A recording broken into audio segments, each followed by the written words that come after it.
जय श्री कृष्णा दोस्तों। महाभारत में मामाओं के बड़े जलवे रहे हैं।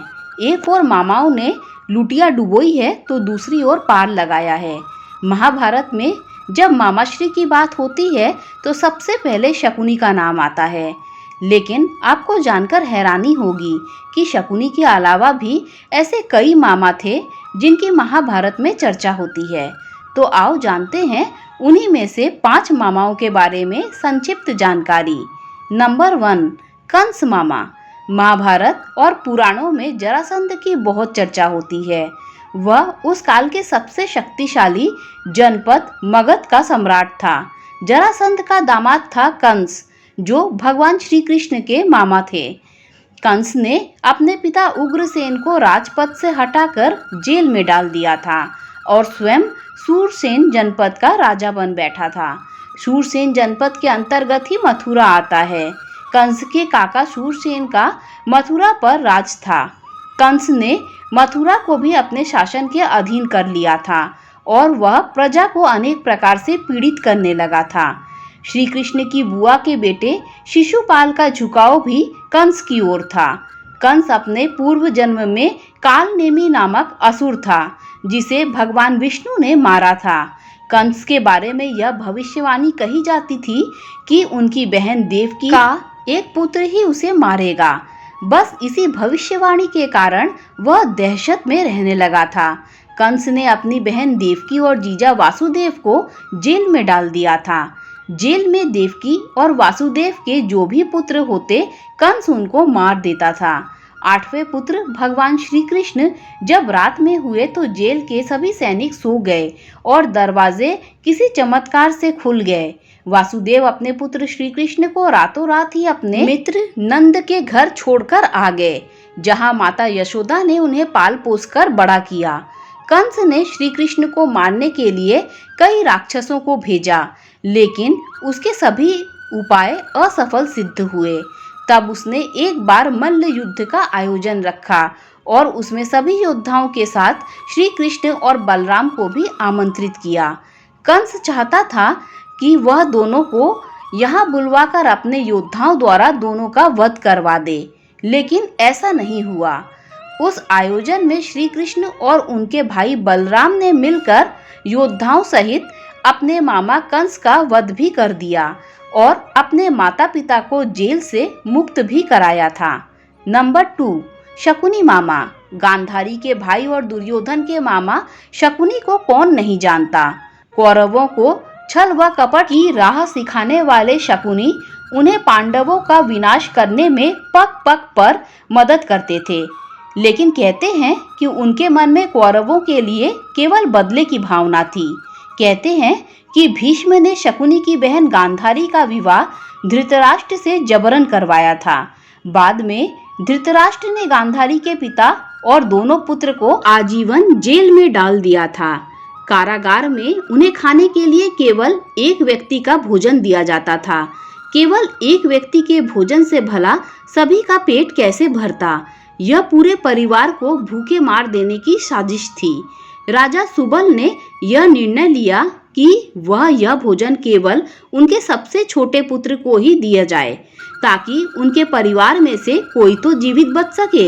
यह भोजन शकुनी को मिलता था। एक एक करके सभी मरने लगे। मृत्यु से पहले सुबल ने धृतराष्ट्र से शकुनी को छोड़ने की विनती की, जो धृतराष्ट्र ने मान ली थी। शकुनी के सामने ही उसके माता पिता और भाई भूख से मारे गए। शकुनी के दिमाग में यह बात घर कर गई थी। जेल से बाहर आने के बाद शकुनी के पास 2 विकल्प थे। अपने देश वापस लौट जाए या फिर हस्तिनापुर में ही रहकर अपना राज देखे। शकुनी ने हस्तिनापुर में ही रहना तय किया। धीरे धीरे शकुनी ने हस्तिनापुर में सबका विश्वास जीत लिया और 100 कौरवों का अभिभावक बन बैठा। अपने विश्वासपूर्ण कार्यों के चलते दुर्योधन ने शकुनी को अपना मंत्री नियुक्त कर लिया। फिर धीरे धीरे शकुनी ने दुर्योधन को अपनी बुद्धि के मोह पाश में बांध लिया। शकुनी ने न केवल दुर्योधन को युधिष्ठिर के खिलाफ भड़काया, बल्कि महाभारत के युद्ध की नींव भी रखी। शकुनी की युति के चलते ही जुआ खेला गया और उसके छल पूर्ण पासे के चलते ही पांडव अपना सब कुछ हार बैठे थे। शकुनी ने ही पांडवों को मरवाने के लिए लाक्षागृह की योजना बनाई थी। शकुनी के एक नहीं कई कारनामे हैं। शकुनी जितनी नफरत कौरवों से करता था उतनी ही पांडवों से, क्योंकि उसे दोनों की ओर से दुख मिला था। पांडवों को शकुनी ने अनेक कष्ट दिए। भीम ने इसे अनेक अवसरों पर परेशान किया। महाभारत युद्ध में सहदेव ने शकुनी का इसके पुत्र सहित वध कर दिया था। नंबर 3, शल्य मामा।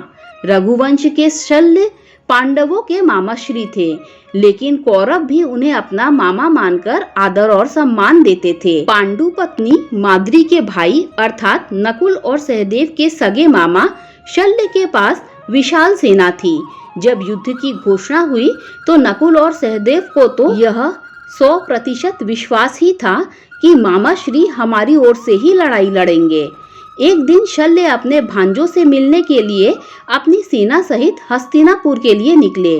रास्ते में जहां भी उन्होंने और उनकी सेना ने पड़ाव डाला, वहां पर उनके रहने पीने खाने की उन्हें भरपूर व्यवस्था मिली। यह अवस्था देखकर वे प्रसन्न हुए। वे मन ही मन युधिष्ठिर को धन्यवाद देने लगे। हस्तिनापुर के पास पहुंचने पर उन्होंने वृहद विश्राम स्थल देखे और सेना के लिए भोजन की उत्तम व्यवस्था देखी। यह देखकर शल्य ने पूछा, युधिष्ठिर के किन कर्मचारियों ने यह उत्तम व्यवस्था की है? उन्हें सामने ले आओ, मैं उन्हें पुरस्कार देना चाहता हूँ। यह सुनकर छुपा हुआ दुर्योधन सामने प्रकट हुआ और हाथ जोड़कर कहने लगा, मामा श्री, यह सभी व्यवस्था मैंने आपके लिए की है ताकि आपको किसी भी प्रकार का कष्ट ना हो।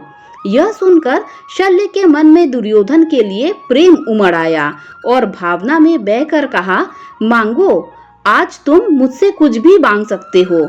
मैं तुम्हारी इस सेवा से अति प्रसन्न हुआ। यह सुनकर दुर्योधन ने कहा, आप सेना के साथ युद्ध में मेरा साथ दें और मेरी सेना का संचालन करें। यह सुनकर शल्य कुछ देर के लिए चुप रह गए। क्योंकि वे वचन से बंधे हुए थे, अतः उन्होंने दुर्योधन का यह प्रस्ताव स्वीकार करना पड़ा, लेकिन शर्त यह रखी कि युद्ध में पूरा साथ दूंगा, जो बोलोगे वह करूंगा, परंतु मेरी जुबान पर मेरा ही अधिकार होगा। दुर्योधन को इस शर्त में कोई खास बात नजर नहीं आई। शल्य बहुत बड़ी रथी थे। रथी अर्थात रथ चलाने वाले। उन्हें कर्ण का सारथी बनाया गया था। वे अपनी जुबान से कर्ण को हतोत्साहित करते रहते थे। यही नहीं, प्रतिदिन के युद्ध समाप्ति के बाद वे जब शिविर में होते थे तब वे कौरवों को हतोत्साहित करने का कार्य करते थे। नंबर 4, कृपाचार्य। कृपाचार्य चिरंजीवी हैं, अर्थात वे अभी भी जीवित हैं। गौतम ऋषि के पुत्र शतानंद और शतानंद के पुत्र कृपाचार्य महाभारत युद्ध में कौरवों की ओर से लड़े थे और वह जिंदा बच गए 18 महायोद्धाओं में से एक थे। कृपाचार्य की माता का नाम था नामपदी, जो एक देव कन्या थी। कृपाचार्य की बहन कृपी का विवाह गुरु द्रोण के साथ हुआ था। कृपी का पुत्र का नाम था अश्वत्थामा, अर्थात अश्वत्थामा के वे मामाश्री थे। मामा और भांजे की जोड़ी ने युद्ध में कोहराम मचा रखा था। कृप भी धनुर्विद्या में अपने पिता के समान ही पारंगत हुए। भीष्म ने इन्हीं कृप को पांडवों और कौरवों की शिक्षा दीक्षा के लिए नियुक्त किया और वे कृपाचार्य के नाम से विख्यात हुए। कुरुक्षेत्र के युद्ध में ये कौरवों के साथ थे और कौरवों के नष्ट हो जाने पर ये पांडवों के पास आ गए। बाद में इन्होंने परीक्षित को अस्त्र विद्या सिखाई। युद्ध में कर्ण के वधोपरांत उन्होंने दुर्योधन को बहुत समझाया कि वे पांडवों से संधि कर लें, किंतु दुर्योधन ने अपने किए हुए अन्यायों को याद कर कहा कि न पांडव इन बातों को भूल सकते हैं और न उसे क्षमा कर सकते हैं। युद्ध में मारे जाने के सिवा अब कोई भी चारा उनके लिए शेष नहीं है। युद्ध में द्रोणाचार्य, कृपाचार्य और अश्वत्थामा तीनों ही भयंकर योद्धा थे।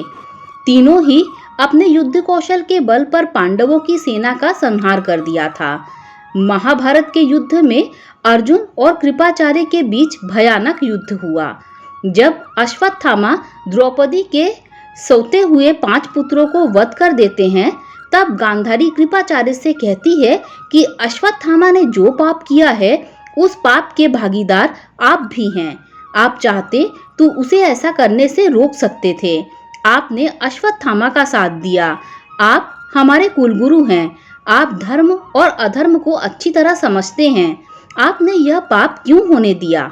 कृपाचार्य को इस बात का पछतावा भी हुआ था। नंबर 5, श्री कृष्ण मामा। भगवान श्री कृष्ण अर्जुन पुत्र अभिमन्यु के मामा थे। वे सब कुछ जानते थे, फिर भी उन्होंने अभिमन्यु को चक्रव्यूह तोड़ने के लिए क्यों भेजा? अभिमन्यु के चक्रव्यूह में जाने के बाद उन्हें चारों ओर से घेर लिया गया। घेर कर उनकी जयद्रथ सहित 7 योद्धाओं द्वारा निर्मम तरीके से हत्या की गई, जो कि युद्ध के नियमों के विरुद्ध था। कहते हैं कि श्री कृष्ण यही चाहते थे। जब नियम एक बार एक पक्ष तोड़ देता है तो दूसरे पक्ष को भी इसे तोड़ने का मौका मिलता है। भगवान श्री कृष्ण ही थे जिनके कारण दुर्योधन की जंघा कमजोर रह गई, कर्ण का कवच कुंडल नहीं रहा, बर्बरीक का सिर कट गया। कर्ण का एकमात्र अमोघ अस्त्र उन्हीं की चाल से घटोत्कच पर चला दिया गया। उन्हीं की चाल के चलते ही भीष्म, द्रोण और जयद्रथ का वध हुआ। महाभारत के युद्ध में जो भी कुछ हुआ वह श्री कृष्ण की इच्छा से ही हुआ। इस तरह हमने देखा कि उपरोक्त 5 मामाओं के कारनामे के कारण ही महाभारत का संपूर्ण कथा चक्र रचा गया। हाँ, एक और मामा थे जिनका नाम धृष्टद्युम्न था। यह द्रौपदी के भाई और द्रौपदी के पुत्रों के मामा थे। द्रोण के हाथों द्रुपद अपने 3 पौत्रों तथा विराट सहित मारे गए। तब भीष्म ने आकर धृष्टद्युम्न को युद्ध के लिए प्रोत्साहित किया तथा दोनों द्रोण की सेना में घुस गए। श्री कृष्ण की प्रेरणा से पांडवों ने द्रोण तक यह झूठा समाचार पहुंचाया कि अश्वत्थामा मारा गया है। फलस्वरूप द्रोण ने अस्त्र शस्त्र त्याग दिए। अवसर का लाभ उठाकर धृष्टद्युम्न ने द्रोण के बाल पकड़कर उनका सिर काट डाला, लेकिन यह धृष्टद्युम्न अंत में अपने भांजे को नहीं बचा पाया था, क्योंकि अश्वत्थामा ने धृष्टद्युम्न का वध कर दिया था। दोस्तों, अगर आपको ये वीडियो अच्छी लगी हो तो लाइक, शेयर, सब्सक्राइब कीजिए। Thanks for watching this video.